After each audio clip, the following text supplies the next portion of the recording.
Hey there everyone, hope you're all doing well. Ketchup Kami-sama here with some more Ramlethal tech for you guys since she's still the only character I play in Guilty Gear Strive. But what I've got for you guys today are a bunch of ways that you can use Roman cancels to set up incredibly powerful high-low mix-ups. I'm going to be honest and say that some of this stuff is pretty difficult to execute, so I'm going to be ordering everything from what I think is easiest to most difficult. Quick disclaimer, the current patch as of making this video is patch 1.16, so if any of the stuff that I'll be going over doesn't work in the future, that just might be why. Like usual, this video will be broken up into multiple sections, and I'll have the timestamps in the description below just in case you want to skip around to anything specific. If you like the kind of content I'm putting out, be sure to subscribe to the channel so that you don't miss out on any new videos, and of course, more ways to bully your friends. But with all that out of the way, let's just get right into it. Moving forward, I highly recommend you go ahead and map the dash and Roman cancel macros if you haven't already, as it'll make everything so much easier to input, and some of the later setups might actually not be possible without them. The first few setups are going to be using the jump cancel BRC or blue Roman cancel technique, so let's break down how this works. If you already know about this and want to get right into the combos, feel free to skip ahead to the timestamp on screen. Okay. In case you didn't know, jumps aren't instant in Guilty Gear Strive, and most characters have around 4 frames following a jump input where they're still on the ground before they actually become airborne. Following this, there are around 3 frames before your character can begin an air dash if inputted. Now normally, if you input a dash in any of the primary directions, up, down, left, or right, immediately before Roman canceling, you'll actually slightly drift in that direction. However, if you're in the air and try to forward or upwards BRC drift, you'll actually air dash first, removing your second air option. We don't want that to happen, and thankfully this technique allows us to drift BRC in between the pre-jump frames and the air dash start, so that we keep our second air option while also remaining extremely close to the ground. To execute this, we'll start by making our opponent block a move that's jump cancelable, like 5K or close slash, input up forward, and then drift BRC. Because you can cancel the pre-jump frame specifically, you can tell if you're inputting everything too early if you drift across the ground, and if you see the air dash sigil, or if you're pretty high off the ground during the cancel, that means you're inputting things too late. With all that out of the way, let's finally get into the combos. These first two are already well known enough, but I figured I would include them to make sure I cover all of my bases. Let's get warmed up with an easy one. After the Roman cancel, you're just going to jump kick, then a rising jump kick after landing, then another jump kick into 214S. The reason this hits like this is because of what is referred to as an F-shiki or fuzzy overhead. Essentially, what's happening is that we're setting up situations to hit them standing when they're actually blocking low. If you want a fuller explanation on this, be sure to check out the fighting game glossary linked in the description below. This combo doesn't really do a lot of damage, but don't completely write it off just yet. This could be useful if you're desperate to break the wall, about to close out a round, or aren't confident that you have the proper height for the other combos. This route also works well if your opponent gets hit by the first jump kick standing, since landing this hit will push you out too far for some of the other combos to work.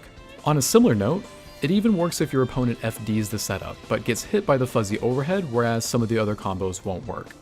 Unfortunately, there is a punishable gap after the second jump kick if it gets blocked. 6P and other reversals will straight up punish falling buttons. You can potentially do jump 214K to punish anti-air attempts, but if your opponent is patient, they can try to 6P or reversal that on reaction. Thankfully, you still have your air options, so after the second jump kick, you could IAD backwards, creating space and potentially allowing you to punish your opponent's counter. If they just happen to sit there and let you do your thing, there is a gap in between the last kick and 214S that can be beaten by reversals in 6P, but thankfully if they block the whole string, you are going to be safe afterwards. The last thing to note about all this is that this will not work on Giovanna, but everyone else is fair game. Okay, time for combo number 2. Following the drift BRC, we're going to hit jump kick, but instead immediately jump cancel into another kick and follow up with jump slash. Regarding the execution, the only thing I have to say is that you'll actually want to fall just a slight bit before the first jump kick, otherwise the second one might whiff. Thankfully, if you do mess up, the following jump slash will actually still be a true block string here. It'll also combo if the opponent gets hit by the first jump kick, regardless if they're standing or crouching. This combo works universally against everyone as of right now, and when blocked, it's safe against a lot of the counter options of the game. 7-frame reversals can still beat you out, but this is safe against the slower ones and will also counter or at least be safe against mashing. I've managed to land this where it's been an airtight block string a few times, but I couldn't tell you the timing to be able to do this consistently. This setup is possible in the mid-screen, but you won't be able to land a full wall break combo and will need to end it with something like 5k into Daro instead. Moving on to the third combo.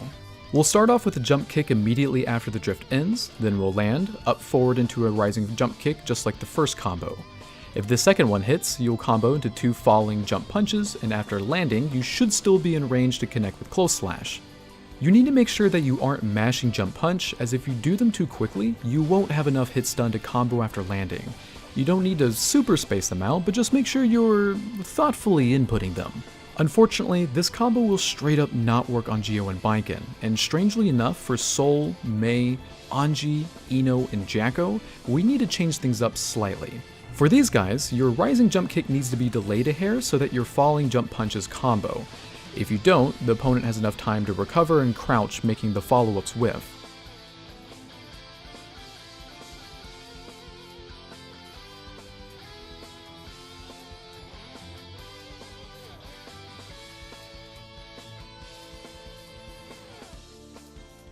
To practice the timing for the delay, I personally just recorded attempts against Mei and then blocked myself, purposefully getting hit by the second overhead to see if it combos. This is very tedious, but if you get the timing down against Mei, you're good to go for the rest of the characters I just mentioned.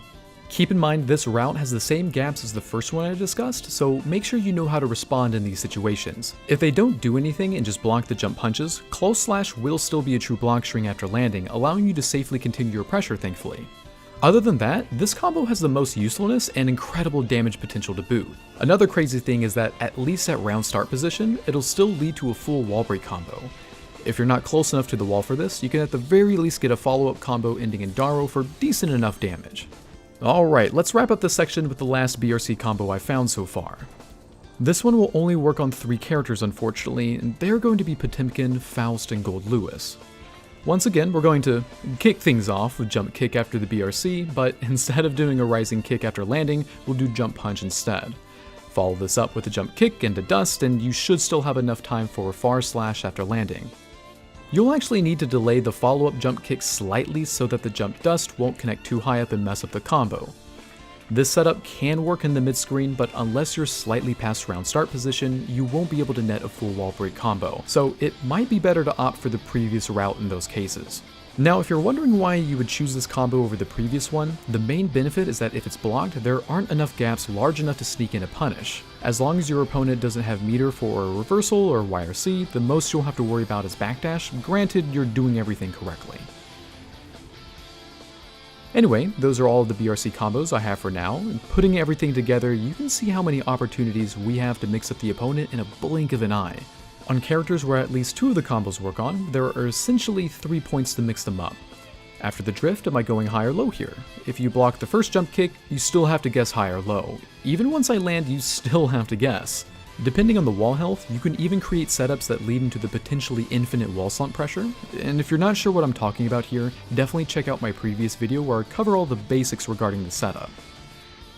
Additionally, be sure to keep in mind that as long as you haven't been pushed too far out, you can still even string this inside of your normal sword toss pressure, and the combos will all still work. Unfortunately, not everything is sunshine and rainbows, and I do have a major disclaimer about combos 1, 3, and 4. And that's if your opponent gets hit by the first kick crouching, autopiloting into the rest of those combos will just whiff and leave you punishable. Because of how these overheads work, you'll need to pay extra attention to how your opponent blocks the close slash or 5k that leads into the setup. If they block standing, you're going to be good for the follow-ups, just be ready to confirm into the correct combo if they get hit by the first jump kick. Fun fact, when doing the BRC setup inside of sword toss pressure, if you catch the opponent stand blocking the sword explosion, you can actually empty jump and still have enough time to hit them with a rising jump kick overhead. Anyway, if they block crouching, you need to make sure you're ready to confirm a hit or not. If you're able to confirm that you've hit them crouching, you can go into close slash after landing or this combo if you're dedicated to the rejump. Either way, you really need to be quick with your reactions. In a moment, I'll be showing you a setup using purple Roman cancel and sword toss, but we're going to need to set up the setup with another setup by using Aerolumo or 214p, so I'm going to quickly go over those here. The first setup is hitting 214p OTG, or off the ground, after a throw. You can 214p, dash cancel, and hitting close slash after recovering will hit meaty. When doing 236H here instead, you can and will get countered, but spoiler alert, we have ways around this that I'll go over in just a moment. Second, in the middle of a corner combo, 214p into dash cancel allows you to do heavy sword toss that makes you more plus on block than normal. If you're wanting to do this outside of the Roman cancel mix-ups, basically hit 236H right after the opponent lands and begins rolling backwards. Your frame advantage will be closer to around plus 12 here instead of the standard plus 3. Now that I've explained the setup that sets up the setup, let's finally break down the PRC setup now. The basic structure is that we will just updrift Roman cancel immediately after the sword toss input. If we're point blank like we are here, we have 4 different hit opportunities that coincide with the sword explosion. If we hit jump kick pretty low to the ground, following up with 5k or 2k after landing will combo into the sword explosion. If we empty jump low into 2k, this will also combo into the explosion. Similar to the first BRC combo, we can cancel our first jump kick at the right height to hit them with another, leading into a full combo. The main issue with this round is that, once again, if they get hit crouching by the first jump kick, going for the second one will whiff, ending the combo, but at the very least you're not punishable for messing up. Lastly, if they get caught stand blocking the sword toss, we can land and hit them with a rising jump kick for a full combo. That should cover all the main options here, so let's use those in conjunction with the Araluma setups from earlier. Starting with 214p OTG. When done correctly, this will beat out throws, 3-frame buttons, and even reversals. And yes, this will even beat out Anji's counter reversal. Unfortunately, this one is incredibly tight with the timing because you have to do everything the moment you recover from the dash. If done barely too late, you will more than likely get countered. This is especially true for playing online where, to my understanding, there's a slight extra bit of input delay, so do be careful with this one. Moving on to doing this after 214p mid-combo. The timing of this can be tricky because you'll actually need to slightly delay the 236H input after the opponent lands and begins rolling. The reason for this is that RCing sword toss actually makes it hit sooner than normal, so if you do things too early, it won't hit them on wake up. Second, if you try to just delay when you do PRC after the sword toss, this will mess up the timing for the explosion, making some options not combo any longer. Lastly, as an honorable mention, this can work if you do close slash into 236H. With this, you need to make sure you're as close to the opponent as possible, otherwise the fuzzy overhead may whiff. Do keep in mind that this also won't work on everyone in the game either, and any variable in your spacing could just make it always whiff. I wouldn't focus on this as much since if you're doing close slash, it's more effective to do any of the BRC setups in my opinion. I just figured I'd point out that it's at least possible. Now, I know that there are less points to mix up the opponent when compared to the earlier BRC combos, but what this has going for it is that when done correctly, it completely counters every reversal option in the game, minus Y or C, either directly or by putting you in a position to punish them. So you can do these when you think your opponent is tired of blocking and wants to turn things around in their favor. Moving on to the last group of setups, we've got what I'm just going to call the Backdash BRC tech, and this is absolutely the hardest thing to do in this video, or at least the specific setups I found makes the execution a bit more demanding. I'm only going to explain what's relevant for Ramlethal specifically, so if you're wanting a more in-depth explanation, I recommend watching Rooflemonger's video on the topic, which will be linked in the description below. Anywho, in case you didn't know, your backdash can be Roman cancelled, and you're still able to do drift BRCs in the direction of your choosing. As an example, if we backdash and immediately do forward BRC, we get a similar situation like the first group of combos, but we can make the Roman cancel come out even faster. Essentially, you'll just press and hold the dash button without inputting a direction, tap backwards on your stick, and then hit Roman cancel. The last step is to cancel the BRC with jump punch, and altogether we get an extremely fast overhead option without needing to jump. All of this needs to be done in quick succession, and when done correctly, this is what it looks like at full speed. You can even go into a low by cancelling the BRC into any other jumping normal, and hit 2k after landing, which can be nice for leading to the wall slump mix-ups. Now, just off of the jump punch alone, we can get a really decent combo if we slightly delay the jump punch and follow it with close slash. This only converts into a full wall break combo when past half screen, and without this link our best combo is going to be 5k into Daro, which is definitely not enough damage to warrant using 50 meter in my opinion. However, with some ingenuity and sword explosions, we can get a lot more use out of this tech. Timing wise, the easiest opportunity to hit someone with this that I've found is after throwing someone in the corner.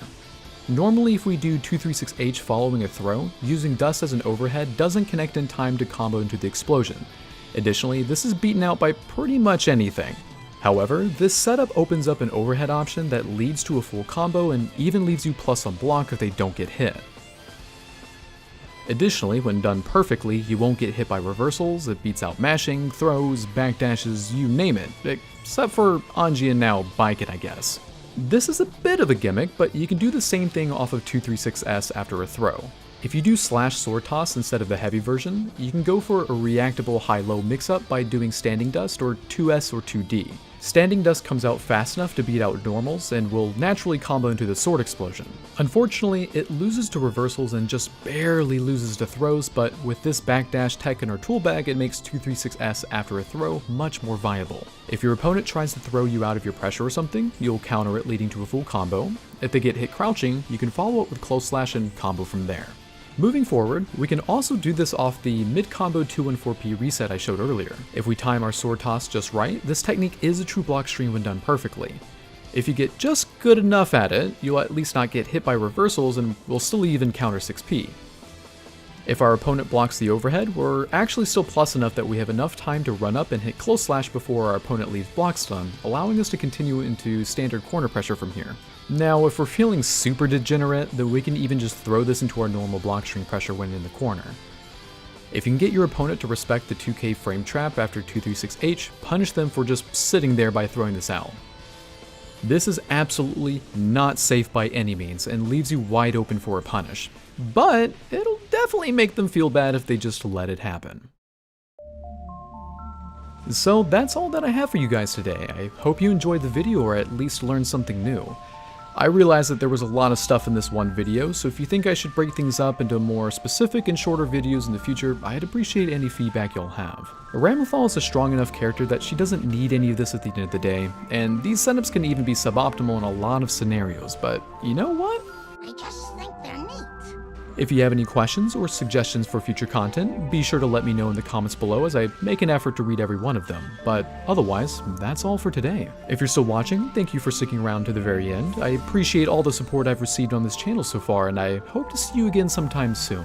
But until then, this is Cancel Kami-sama, signing off. Until next time.